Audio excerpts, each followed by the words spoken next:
Denied boarding with his loyal service dog. A black Marine veteran faces injustice. But what happens next ignites a national movement you won't forget.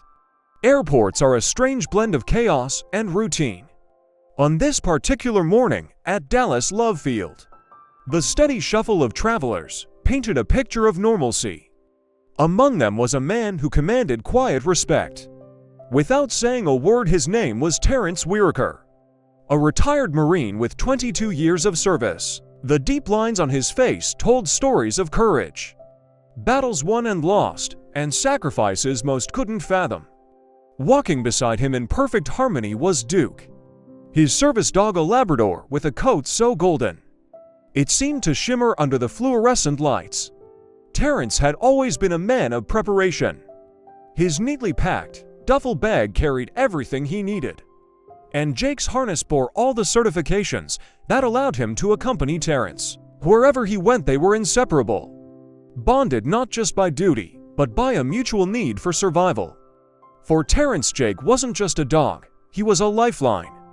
Welcome to my channel of Gill Master Stories. Don't forget to subscribe button and press on the bell icon for more inspiration and mind-blowing stories. A source of calm in the storms that PTSD brought. As they approached the security checkpoint, Terrence noticed a few admiring glances aimed at Duke. Children smiled, pointing at the well-behaved dog, and Terrence gave a polite nod in return. Everything felt routine, just as it had been on countless flights before. But today routine would take a sharp turn. The gate to Flight 307 to Phoenix came into view, and Terrence felt a pang of relief. He was flying to visit his sister, who had just recovered from surgery. Family meant everything to him, and this trip was a promise he couldn't break. With Duke trotting confidently by his side, Terrence handed his boarding pass to the gate agent and waited for the usual pleasantries. But instead of the warm smile and a quick "thank you for your service," the agent hesitated. Her eyes darted between Terrence and Duke, her expression stiffening. "Sir, I'm sorry, but we can't allow the dog on this flight," she said, her voice low but firm. Terrence frowned, his calm demeanor masking the storm brewing inside. "Excuse me, Duke is a certified service dog. All his papers are in order." The agent hesitated again, her hand hovering over the computer mouse. "I understand, but there have been some complaints about dogs on flights recently. It's a liability issue." The words hung in the air, heavy and unjust, around them. The terminal buzzed with the usual background noise, but for Terrence everything seemed to sharpen. His eyes met the agent's, unyielding yet composed. "Ma'am, this isn't a pet. Duke is my service dog. He's trained to help me with my disability. I've flown with him dozens of times, including on this airline. I'm not sure I understand the problem." The agent glanced over her shoulder, as though searching for backup. Her hesitation betrayed uncertainty, but her tone didn't waver. "I'm sorry, sir. It's policy." Terrence took a breath, steadying himself. He'd faced worse situations in his life, but this felt different. It wasn't just about him. It was about the principle. Yet as he prepared to argue his case, the people around them began to notice the exchange. A woman nearby whispered to her husband. A young man with headphones pulled one earbud out, his curiosity piqued. But this was just the beginning of a confrontation that would challenge more than just airline policies. It would question the very fabric of what's fair. Terrence stood his ground, his voice steady and measured. "Policy or not, this is discrimination. Duke is trained for situations like this. He's not just my dog, he's a part of my medical care." The gate agent hesitated, her gaze faltering under the weight of his words. For a moment it seemed like reason might prevail, but just as quickly her resolve returned. "I understand your frustration, sir, but there's nothing I can do. If you'd like, I can call my supervisor." By now the small crowd of onlookers had grown. People leaned on nearby chairs, craning their necks to catch snippets of the conversation. A teenager with a skateboard under his arm muttered, "Man, that's not right," loud enough for Terrence to hear. The murmur spread like ripples in a pond, but Terrence's focus remained fixed on the agent. "I'd appreciate that," he replied, his tone firm but respectful. "Let's get your supervisor here," as the agent stepped away. Terrence crouched down, resting a hand on Jake's head. The dog looked up at him, sensing the tension in the air. But remaining calm. "Good boy," Terrence whispered. Jake wagged his tail slightly, offering the only reassurance he could. Minutes passed, and the whispers grew louder. A middle-aged woman with a carry-on bag approached. Cautiously, "Excuse me," she said, her voice hesitant. "I couldn't help but overhear. Are they really saying you can't bring your dog on the flight?" Terrence straightened up, nodding. "That's what they're saying. But Duke's a service dog, fully certified. This isn't the first flight we've been on together." The woman frowned, her brows knitting together in disbelief. "That's ridiculous. My brother has a service dog, and I've seen how important they are. I don't think they can legally stop you." Terrence appreciated her support, but he knew the reality, even when the law was on your side. Enforcement was another story. "Thank you," he said simply. "We'll see what the supervisor says." But as the minutes ticked by, more people began to chime in. A businessman in a suit glanced up from his laptop. "I'm pretty sure the ADA protects service animals," he said, loud enough to be heard by the surrounding group. A young mother holding a toddler nodded in agreement. "It's wrong to treat someone who served our country like this," she added. The tide was shifting, but it wasn't fast enough for Terrence. He couldn't help but notice the stares of others who kept their distance, their expressions unreadable. Were they judging him? Were they afraid to get involved? The uncertainty gnawed at him, but he stayed composed. Finally, the supervisor arrived, a man in his late 40s, with a sharp suit and a clipboard in hand. His name tag read Mr. Sullivan. He approached with the air of someone used to diffusing tense situations, but the weight of the crowd's attention seemed to unsettle him. "Mr. Whitaker," he began, addressing Terrence with a strange smile. "I understand there's been a misunderstanding. Let's see if we can resolve this." Terrence met his gaze, unflinching. "There's no misunderstanding. Duke is my service dog, and he's allowed to be with me. I have his paperwork right here." He reached into his bag and pulled out the neatly folded documents. Holding them out, Sullivan skimmed the papers, his expression unreadable. But instead of a resolution, his words only deepened the conflict. "The documents are in order, but we've had some recent complaints from other passengers about animals on flights. We have to take everyone's comfort into consideration." The crowd's murmurs turned into audible gasps and protests. "That's outrageous," someone shouted. Another voice chimed in. "He's a veteran, for God's sake." But instead of backing down, Terrence knew this was the moment to stand firm, not just for himself, but for others who might face the same injustice. Terrence felt the weight of the moment, not just for himself, but for the principles he stood for. He could feel the growing energy of the crowd around him, a mixture of anger and disbelief. The Marine in him, the man who had led troops through chaos, knew this wasn't just about getting on the plane anymore. It was about something much bigger. "I understand you have policies, Mr. Sullivan," Terrence began, his voice steady, but with an edge that commanded attention. "But those policies can't override the law. I've served this country, and Duke is part of how I live my life now. Denying us entry isn't just an inconvenience, it's a violation of my rights." A ripple of agreement swept through the crowd. The businessman who had spoken earlier stepped closer, his voice now louder. "He's absolutely right. You're walking on thin ice here, Sullivan. The ADA protects service animals. This airline could be looking at a lawsuit." Sullivan's face tightened. "Sir, I understand your concerns, but these situations are never simple. Let me consult with the team." Before he could turn away, a younger man in a hoodie raised his voice. "This isn't complicated. You're treating him like he's invisible. That's not okay." The crowd, now emboldened, began voicing their support louder. The young mother from earlier stood with her toddler balanced on her hip. "If this is how you treat someone who served this country, what does that say about the rest of us? Do better." Terrence was humbled by the voices surrounding him, but his focus remained on Sullivan. "I'm not asking for special treatment," he said, his tone firm but calm. I'm asking for what's fair.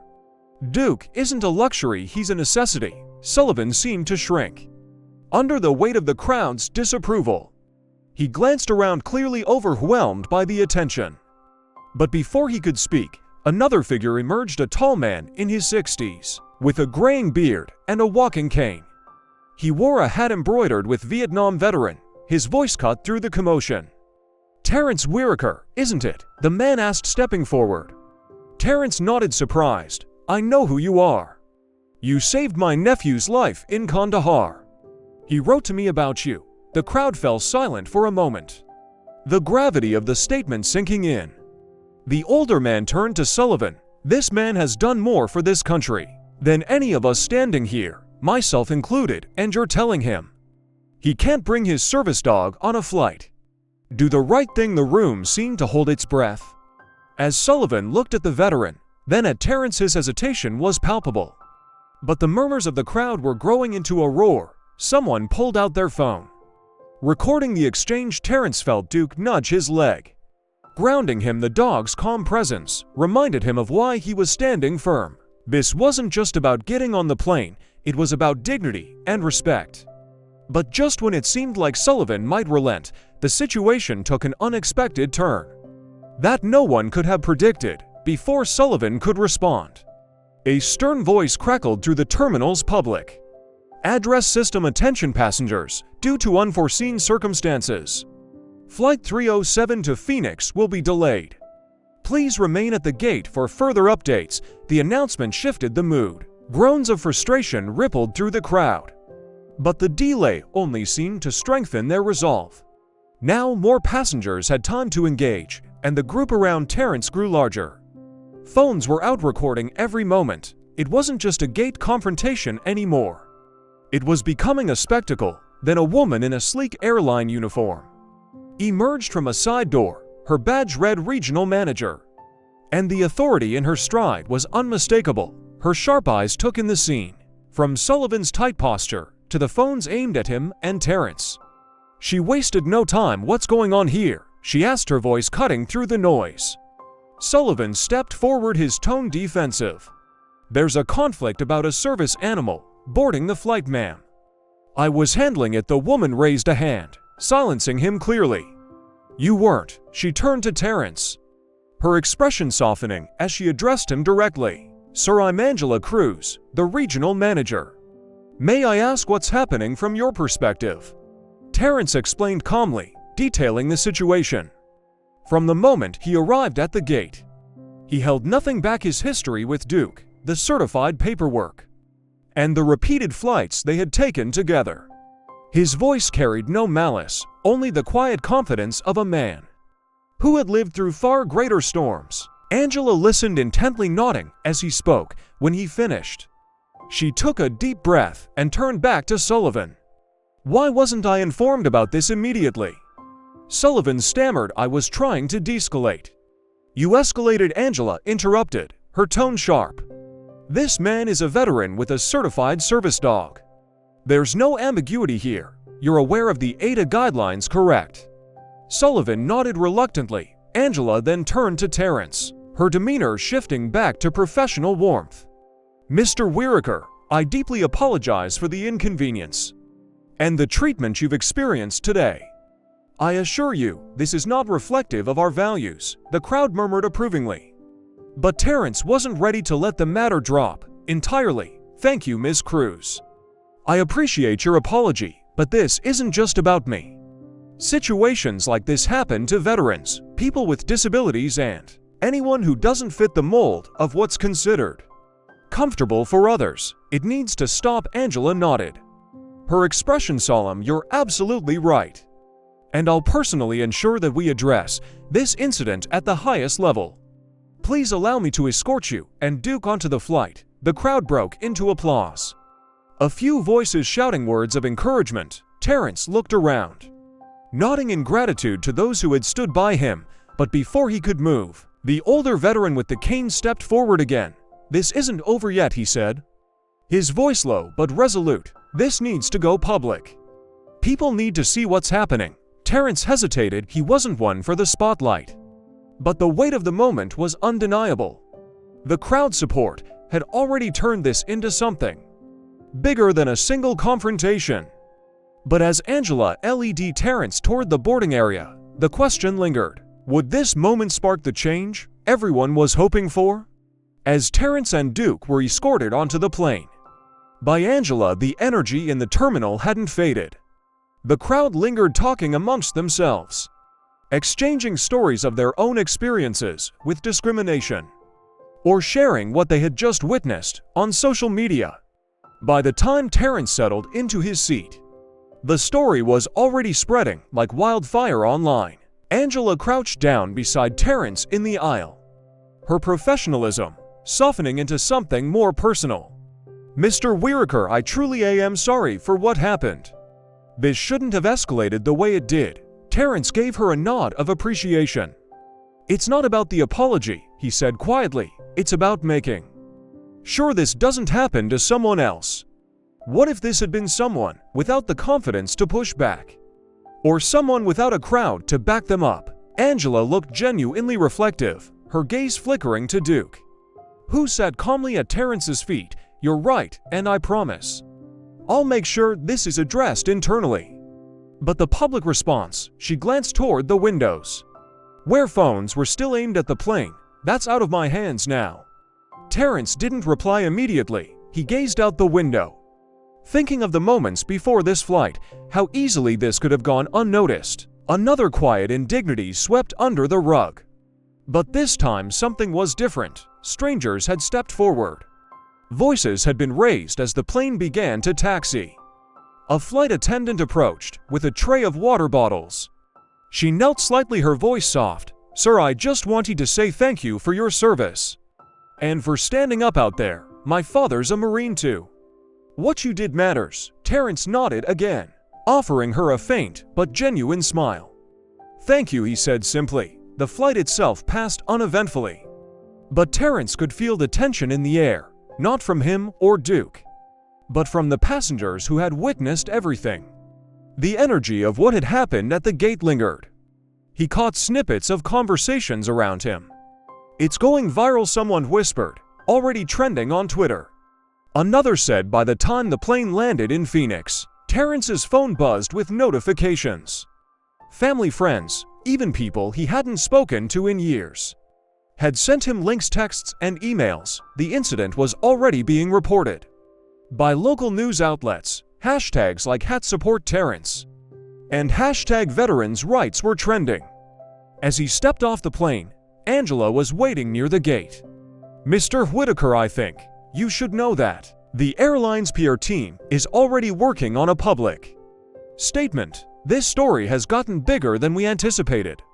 Terrence raised an eyebrow. "Bigger than I anticipated."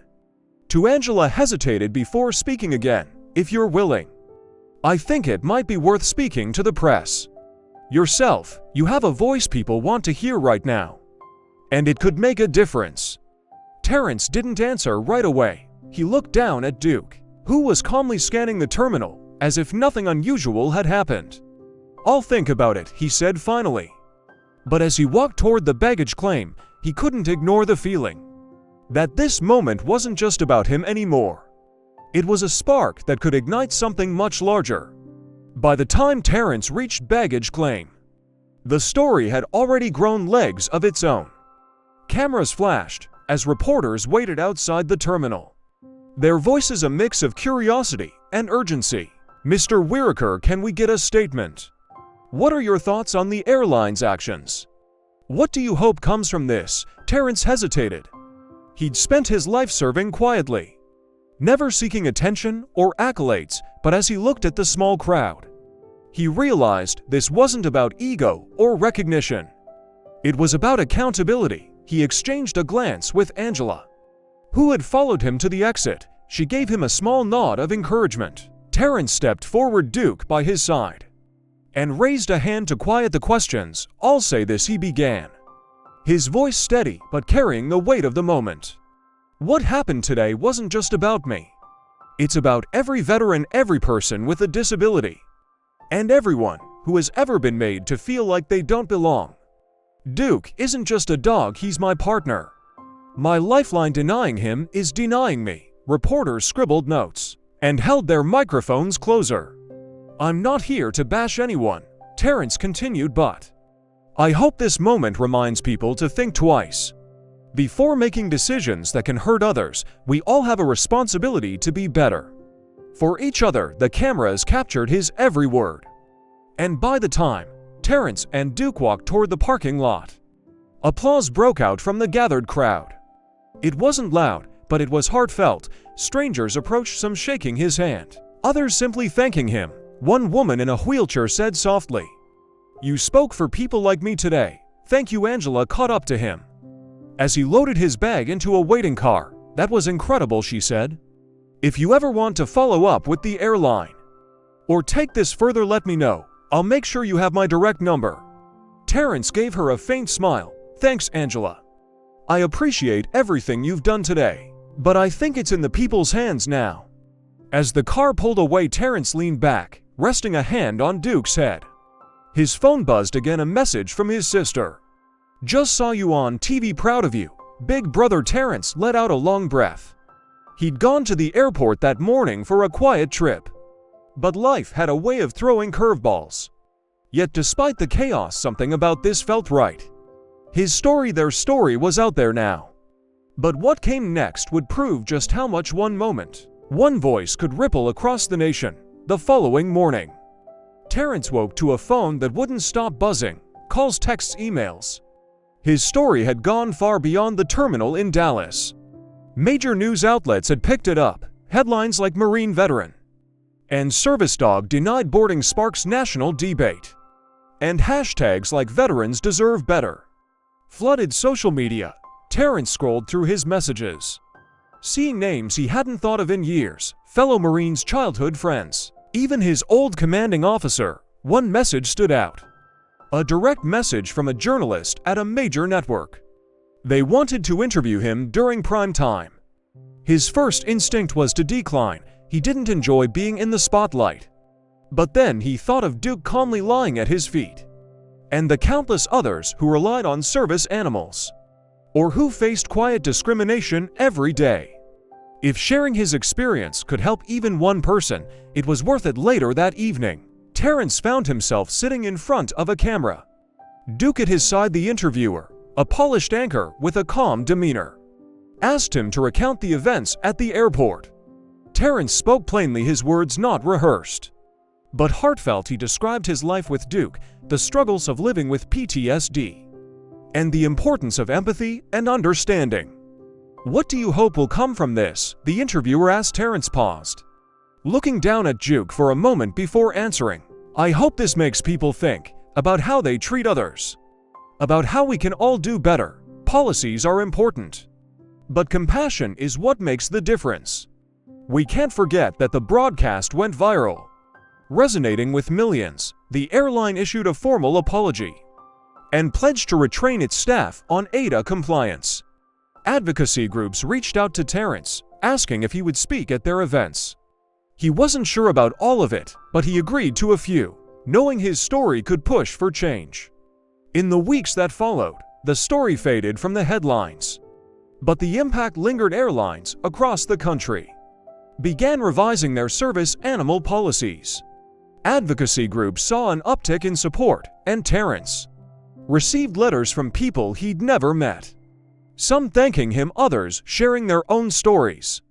One letter stood out. It was from a young Marine who had just returned from deployment and struggled to adjust to civilian life. "Seeing you and Duke gave me hope," it read. "Maybe I can get through this too."